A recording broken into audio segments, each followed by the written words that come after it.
Pelaku penikaman adalah pemilik kios yang juga adalah kakak kandung korban. Tidak terima kiosnya terkena penertiban yang dilakukan perangkat Desa Wadolao, pemilik kios terlibat pertengkaran dengan kepala Desa Wadolao.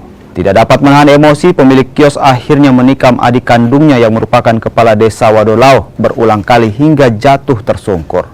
Usai menikam korban, pelaku mengambil parang untuk mengejar sejumlah aparat desa yang telah lari untuk menyelamatkan diri. Korban kemudian dibawa ke puskesmas terdekat, namun nyawa korban tidak dapat diselamatkan.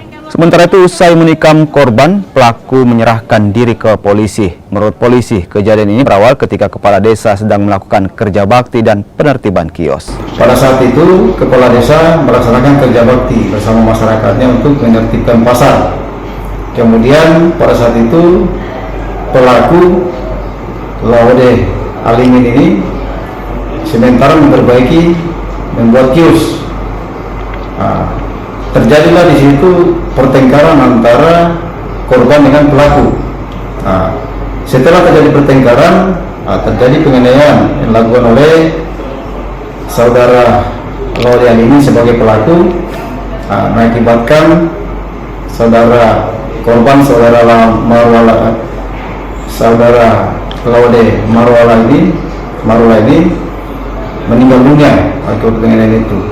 Kemudian tindak lanjut yang kami lakukan sekarang ini, kami sementara melakukan proses penyidikan terhadap kasus ini.